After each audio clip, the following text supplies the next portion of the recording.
আসসালামু আলাইকুম। এসএসসি পরীক্ষা চলছে। পার্টিকুলারলি এসএসসি ২৬ ব্যাচের অলরেডি শর্ট সিলেবাসে আমাদের এসএসসি পরীক্ষা অনুষ্ঠিত হচ্ছে এবং আজকে সাধারণ গণিত পরীক্ষা গেল। এবং সাধারণ গণিত পরীক্ষার আগে এই পর্যন্ত যে ৫টা পরীক্ষা হয়েছে সেখানে একটা জিনিস বা একটা ট্রেন্ড খুবই কমন, সেটা হচ্ছে যে পরীক্ষার আগে পার্টিকুলার কিছু হচ্ছে যে চ্যানেলসের ভিডিওগুলোতে দেখা যাচ্ছে 1 মিলিয়ন ভিউজ হচ্ছে, 100K ভিউজ হচ্ছে, 500K ভিউজ হচ্ছে। এইটা দেখে এখন একটা খুব সুন্দর আলোচনা শুরু হয়েছে যে তাহলে কি আসলে শিক্ষার্থীরা সারা বছর কিছুই পড়ে না, যে পরীক্ষার আগের দিন তারা এত লম্বা লম্বা ক্লাসগুলো এত বেশি বেশি সময় ধরে দেখছে।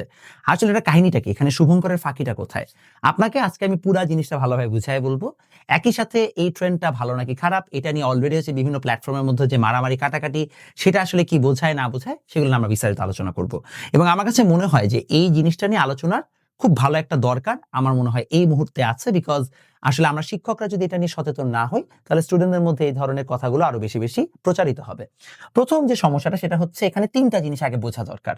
এক হচ্ছে যদি মনে করেন একটা ভিডিওতে 1 মিলিয়ন ভিউ হয়, এটা মানে এই না যে ১০ লাখ ইউনিক অডিয়েন্স এই ভিডিওটা দেখেছে। এটা একটা রং আইডিয়া। যখন হচ্ছে একটা ভিডিওতে 1 মিলিয়ন ভিউ হয়, আসলে ইউটিউবের ভিউ এইভাবে কাউন্টই হয় না। ইউটিউব একটা পার্টিকুলার অ্যামাউন্ট অফ টাইম গেলে সেটাকে একটা ভিউ হিসাবে কাউন্ট করা হয়। যদি সেটাই হয় তাহলে আপনি আমাকে মানে ঠিক মতো করে বুঝায় বলেন। ইউটিউবে দেখবেন অনেক অনেক গান আছে যেগুলাতে হচ্ছে যে আপনার বিলিয়ন ভিউজ আছে। আপনার কি আসলেই মনে হয় ১০০ কোটি মানুষ, ১০০ কোটি ইউনিক মানুষ সেই হচ্ছে যে গানগুলো দেখেছে?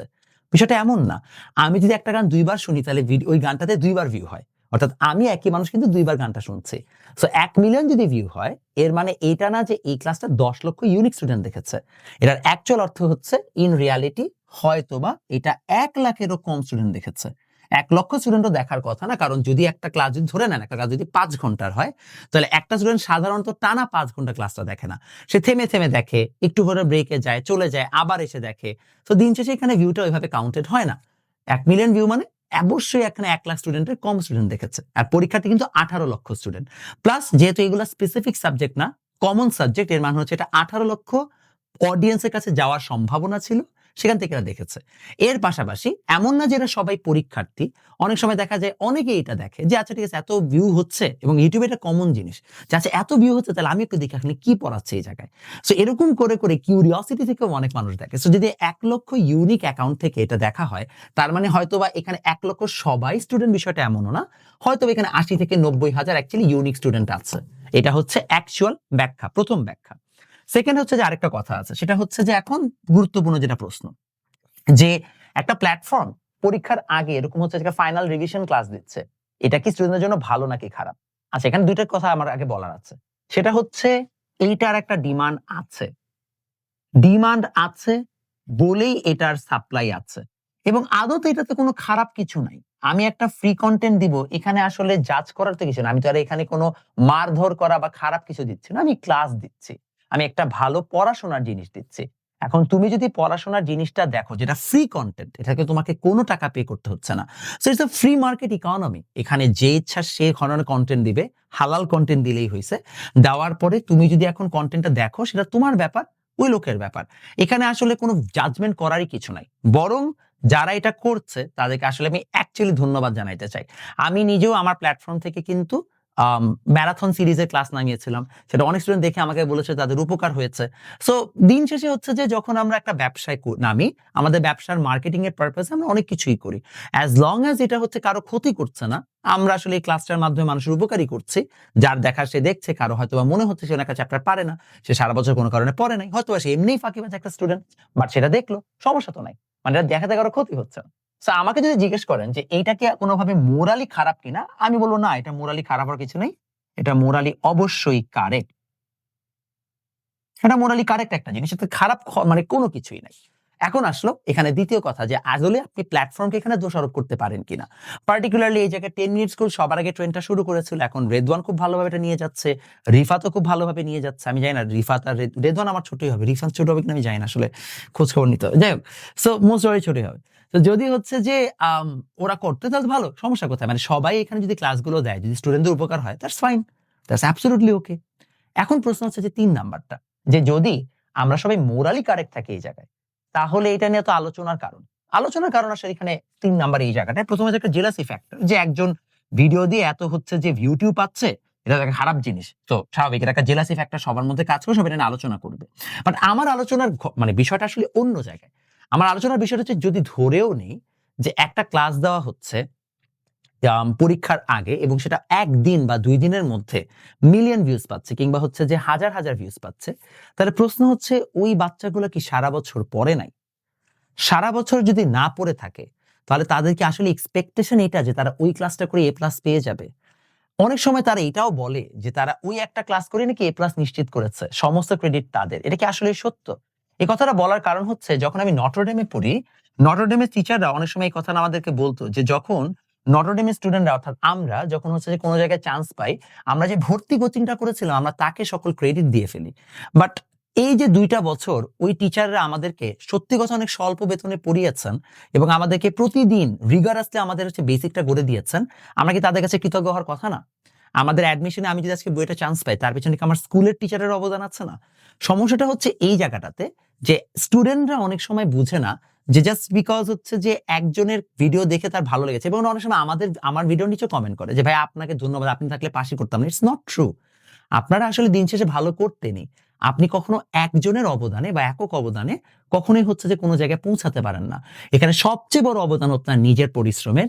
তারপরে যত মানুষের কাছে আপনি একটু করে জ্ঞানগুলো কালেক্ট করেছেন, তাদের প্রত্যেকেরই এখানে সমান অবদান আছে। সো অবশ্যই যদি আপনার মনে রাখতে হয়, প্রত্যেকটা মানুষকে আপনার মনে রাখা দরকার। এটা একটা খুবই গুরুত্বপূর্ণ জিনিস। বাট আলোচনার জায়গাটা আরেক জায়গায়ও আছে। সেটা হচ্ছে বাংলাদেশে ওভারঅল তো এই ট্রেন্ডটা শুরু হয়েছে শুক্র 2 দিন। তো তার আগে আমরা যখন পরীক্ষা দিতাম বা আগের ব্যাচগুলো পরীক্ষা দিত, তাদের তো আর এরকম ফাইনাল রিভিশন ক্লাস টাস কিছু ছিল না। তখনও যা রেজাল্ট হইতো এখনো তাই রেজাল্ট হয়। এমন না যে রেজাল্ট খুব আকাশ পাতাল চেঞ্জ হয়ে গেছে। If I am being very honest, পরীক্ষার কোয়েশ্চেন স্ট্যান্ডার্ড অ্যাটলিস্ট এই গত 5টা পরীক্ষা থেকে আমার মোটেও মনে হয় না যে খুব টাফ ছিল। It's a very not even a standard, very average question. খুব কঠিন কোনো কোয়েশ্চেন আসে নাই। এমন হচ্ছে একটা অ্যাভারেজ কোয়েশ্চেন যেটা আগেও আমরা উইদাউট দিস রিসোর্সেস ভালোভাবে করতাম এবং আমরা সিমিলার টাইপের রেজাল্ট পাইতাম। এই রিসোর্স গুলো দেওয়ার পরও সিমিলার টাইপের যদি রেজাল্ট আসে, তাহলে আসলে দিন শেষে চেঞ্জটা কোন জায়গায়? এমন যদি হইতো যে আচ্ছা এখন আমরা এই রিসোর্স গুলো দেওয়ার কারণে একই অ্যাভারেজের কোয়েশ্চেনে এখন স্টুডেন্টরা এক্সিডিংলি অনেক ভালো করতেছে, তাইলে আমি বুঝতাম ও মাই গড, তাইলে হচ্ছে আমরা আসলে একটা রিয়েল ইম্প্যাক্ট ফেলতে পারছি। যদি আমরা একই রেজাল্ট পাই একই টাইপ অফ কোশ্চেনে 10 বছর পরে, দেন প্রবাবলি স্টুডেন্টদের ওভারঅল কোয়ালিটি খুব একটা বাড়াইতে আমরা পারি নাই।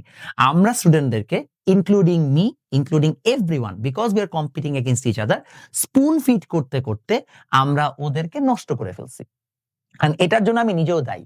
আমি এটার এগেইনস্ট অনেক কথাও বলেছি, না পেরে, সত্যি কথা আমি এখন না পেরে এটাতে নিজেই হচ্ছে যে কাজ করা স্টার্ট করছি। 27 ব্যাচের জন্য আমি নিজে হচ্ছে ফাইনাল রিভিশন ক্লাস দিব। আমি নিজে হচ্ছে ফাইনাল রিভিশন ক্লাস দেওয়ার পরে যদি এখানে অনেক ভিউজ আসে, অনেক স্টুডেন্টের উপকার হয়, কমেন্টে স্ক্রিনশট নিয়ে পোস্ট করব এবং সেগুলো নিয়ে আমি খুব বড় করে মার্কেটিং করব। Because that's what market wants. The market decides what I have to do. আমি এখানে নিজের মোরালিটি দিয়ে কোনো লাভ নাই, মোরালিটি বলবো না, নিজের ফিলসফি দিয়ে কোনো লাভ নাই। বাট এটা খুবই ডিসঅ্যাপয়েন্টিং যে একটা ওভারঅল দেশে এত বেশি হচ্ছে যে এডুকেশনের রেভলিউশন আসার পরও স্টুডেন্টরা দিন শেষে খুব একটা ভালো আগাইতে পারে নাই। এসএসসি 26 ব্যাচের তোমরা যদি কেউ ভিডিওটা দেখে থাকো, যদি তোমাদের মানে এখন পরীক্ষা, আমি জানি না তোমরা কেন ভিডিওটা দেখতেছো, তোমাদের লিটারেলি হচ্ছে যে 14 মাসে এসএসসি ফিজিক্সের 7টা চ্যাপ্টার পড়তে হইতো। 14 মাসে 7টা চ্যাপ্টার, তার মধ্যে চলতরিতের মতো বড় বিদঘুটে চ্যাপ্টার নাই। তোমাদের আলোর প্রতিসরণ পড়তে হচ্ছে না, তোমাদেরকে 5-6 এর মতো বিদঘুটে চ্যাপ্টার পড়তে হচ্ছে না, যেগুলো পিওরলি কনসেপচুয়াল চ্যাপ্টার। তোমরা লিটারেলি জাস্ট 1 2 3 4 আর ওইদিকে হচ্ছে কি 7 আর 10 পড়ছো। 7 আর 10, 7 আর 8 পড়তে তো ছোট্ট চ্যাপ্টার, সময়ও লাগে না। 2 3 4 আর 10 টেকনিক্যালি বলতে পারো হচ্ছে যে তোমার 4টাই হচ্ছে বড় চ্যাপ্টার, বাকি 3টা তো ছোট ছোট চ্যাপ্টার। সো তোমাদের এতটুকু সিলেবাস শেষ করতে 14 মাস লেগে গেছে, তোমার 14 মাসও শেষ করতে পারো নাই। আসলে কি তোমরা এমনই বোকা যে তোমরা এখনো পরীক্ষার আগের দিনে হচ্ছে তোমাদেরকে ক্লাস দেখে শেষ করতেছে, তোমাদের কোনো নোট নাই, তোমাদের কোনো ফাইনাল নিজেদের বানানো কোনো ধরনের কিছুই নাই, তোমরা এতটাই বাজে? এটা কি সম্ভব? যদি হয়ে থাকে তাহলে তোমরা কি করলা সারাটা বছর? এখন এটা বললেই তোমাদের আবার খুব শুরু হয়ে যায় আমাদেরকে ডিমোটিভেট করেন। কেন ডিমোটিভেট করার কি আছে? মানে একটা মানুষকে আমি অ্যাকাউন্টেবিলিটি জিজ্ঞেস করবো না? মানে আমি এজ এ টিচার মনে করো আমি যদি ক্লাস নেই, তোমাকে বলবো না যে ভাই আপনি ক্লাস নেন না, আমি বলবো তোমাকে ডিমোটিভেট করো না কেন, করছো কেন? আমি তোমাকে আমার যে দায়িত্ব আমি সেটা পালন করবো না? সো অ্যাজ আ স্টুডেন্ট তোমার দায়িত্ব তো পড়াশোনা করা, তোমার তো সংসার সামলাইতে হয় না। এখন অনেকে দাবি করবা যে ভাই আমার তো বাসায় সমস্যা ছিল, অসুস্থ ছিলাম। আচ্ছা ঠিক আছে, এটা না হয় 2% 3% এর, এটা তো 100% মানুষের তো সেম সমস্যা না, 100% মানুষের সেম এক্সকিউজ হতে পারে না। তো কেন, রিজনটা কি? কোনো রিজন নাই। এবং সমস্যাটা হচ্ছে যে আম, যদি ওভারঅল এই পার্সেন্টেজ অফ স্টুডেন্ট যারা কিনা লাস্ট মোমেন্টে পড়ে না ঠিক মতো, বুঝে না, কোনো মতে দুইটা শর্টকাট করে শেষ করে যেতে চায়, এরাই যদি মেজরিটি হয় আস্তে আস্তে, দেন আমাদের ওভারঅল এডুকেশন সিস্টেমের খুব একটা ভালো ভবিষ্যৎ নাই। সারাদিন এডুকেশন সিস্টেম, টিচার, শিক্ষামন্ত্রীকে গালিগালাজ না করে লুক ইন দ্য মিরর যে তুমি আদৌ ঠিক মতো পড়াশোনা করো কিনা। যদি তুমি ঠিক মতো পড়তা তাহলে তোমার উচিত ছিল এই পুরো 1 মাস ফেসবুক ডিঅ্যাক্টিভেট করে বসে থাকা। I find no reason why. এবং আমি নিজেও অবাক, আমার প্রতিটা সাজেশন ভিডিওতে 100K 200K 400K ভিউজ। আমি কালকে একটা এসএসসি ভিডিও সাজেশন ভিডিও দিব, আমি জানি ওটা তো 100K ভিউ হবে। কেন হবে? হওয়ার কথা না, হচ্ছে বলে এখন আমি এক্সপ্লয়েট করতেছি। সত্যি কথা, আমি নিজে এটা বানানোর সময় এম্বারেসড ফিল করি যে আমি কেন এটা বানাচ্ছি। আমি কেন এসএসসি একটা বাচ্চাকে পরীক্ষার আগের দিন সাজেশন দিব? কি জানে না যে পুরা বছর পরে জোর কি পড়ার কথা ছিল? দিব, আমিও সাজেশন দিব, কিছু করার নাই। মানে মনের বিরুদ্ধে কাজ করতেছি, সত্যি কথা মনের বিরুদ্ধে কাজ করতে হচ্ছে। কারণ মানে এগুলাই খায় মার্কেটে, কেন খায় আমি জানি না। মানে আমি নিজে অবাক, ওভারওয়েলম যে ওভারঅল স্টুডেন্টদের অবস্থা এরকম কেন হচ্ছে। As a teacher is very disappointing. কারণ আমরা চেষ্টা করি বা আমরা চাই যে তোমরা আরো ভালো করবে। এখন তো অনলাইনে রিসোর্স, বই, সাজেশন বই, এটা সেটা হাজারটা জিনিস আছে। আমার সময় এত কিছুই ছিল না। আমার সময় জাস্ট আমরা টেস্ট পেপারটাই পাইতাম। এই যে এখন যেমন হচ্ছে যে আমার ফাহাদ স্যার একটা খুব সুন্দর সাজেশন বই বের করছে, মানে ওটা আমি পুরাটা A to Z পড়ছি। ওরকম একটা সাজেশন বই তোমার কাছে আছে, তুমি লিটারালি সাজেশন বইটা পড়লে তুমি জানো যে তোমার এখান থেকে কি কি পড়তে হবে, তোমাকে টেস্ট পেপারও ফুললি পড়া লাগতেছে না। লিটারালি এখন এরকম অনেক ধরনের রিসোর্সেস চলে আসছে যেগুলো আগে ছিলই না। এত কিছু পাওয়ার পরে যদি তুমি না পারো, তাহলে এখানে কাকে দোষ দিবা তুমি? Makes no sense at all. So এই যে এসএসসি পরীক্ষা ক্লাসে মিলিয়ন ভিউজ, অনেস্টলি যারা কাজটা করেছে, ক্লাসগুলো নিয়েছে, তাদেরকে অনেক ধন্যবাদ। এবং আমি তাদেরকে অ্যাকচুয়ালি অ্যাপ্রিশিয়েট করি। আমার নিজের টিচার যারা কষ্ট করে ক্লাসটা নিয়েছে তাদেরকে আমি অ্যাপ্রিশিয়েট করি। কারণ আমি জানি ভাইয়া 4 থেকে 5 ঘন্টা, 6 ঘন্টা, 10 ঘন্টা ক্লাস এটা নিতে কতটা কষ্ট এবং কতটা টাকা খরচ হয় এর পিছনে। তোমরা বাবা একটা ক্লাস দিতে আর এমন কি ভাইয়া, এই একটা ক্লাস দেওয়ার জন্য 10 ঘন্টা তো এক তো হচ্ছে যে ওর নিজের শ্রম। এটা পিছনে যে স্লাইডটা বানাইতে হয়, সেই স্লাইডটা মিনিমাম হইলো 20 ঘন্টা ধরে বানাইতে হয়। যতক্ষণ ক্লাস নেয় তার থেকে ডাবল থেকে ট্রিপল টাইম স্লাইড বানাইতে চলে যায়। এইটার পাশাপাশি এই স্লাইডটা তো একজন বানায় না, একজন মানুষ থাকে যে বানায় দেয়, ওকে আলাদা বেতন দিতে হয়। ভিডিওটা আসার পর ভিডিওটাকে এডিট করতে হয়, এডিট করার পাশাপাশি স্টুডিও লাইটিং এর ব্যবস্থা করতে হয়, সবকিছু ম্যানেজ করতে হয়। অপারেশনস এর মানুষ আছে, তোমার ভিডিওগুলোতে যখন উল্টাপাল্টা কমেন্ট ডিলিট করার জন্য একটা মার্কেটিং মানুষ লাগে। এই এন্টার একটা ফ্রি কন্টেন্ট তোমাদের কাছে পৌঁছানোর জন্য, বিশ্বাস করো, প্রতিটা 10 ঘন্টার ভিডিও যদি কোনো প্ল্যাটফর্ম আপলোড করে, মিনিমাম এখানে 20,000 টাকা খরচ আছে, যেটা তোমরা ফ্রিতে উপভোগ করো, তারপর ওকে গালিগালাজ করো। তোমরাই খারাপ, তোমরাই খারাপ। এই মানুষজনগুলা তোমাদেরকে বাঁচাইতেছে, তাও ঠিক মতো পড়ো, যা তা করতেছো করো, কোনো সমস্যা নাই, জায়গা মতো ঠিকই ধরাটা খাবা। কারণ এত বছর ধরে পড়াচ্ছি, যারা ভালো স্টুডেন্ট এবং যারা অ্যাকচুয়ালি সহি স্টুডেন্ট, ওরা ভাইয়া নিজেরটা নিজে বহুত আগে গুছায় রাখছে। আমার অ্যাডভান্স কলেজ অ্যাডমিশন আমি একটা ব্যাচ ওপেন করেছিলাম, বেশি না, হচ্ছে পরীক্ষার 2 মাস আগে। ওইখানে বহুত মানুষ ভর্তি হয়ে পড়ছে এবং যারা ভর্তি তারা সবাই বলছে ভাইয়া আমার পড়া সব শেষ, এই জন্য আমি বিশেষে পড়তেছি। দিজ আর ইউর কম্পিটিশনস, আর তুমি হচ্ছে পরীক্ষার আগের রাতে ক্লাস করে পাস করবা। এখন যা মনে চায় করো, তোমার মন খারাপ হলে হোক, কোনো সমস্যা নেই। বিকজ এই বাচ্চাদেরকে সারা বছর বলে যেতে লাভ হয় না, শেষ মুহূর্তে বলে লাভ হবে না। বাট তোমাদেরকে যারা অ্যাটলিস্ট শেষ মুহূর্তে এরকম বাঁচাচ্ছে তাদেরকে অ্যাপ্রিসিয়েট করো, because this people are actually your saviours. দেখা হবে নেক্সট ভিডিওতে।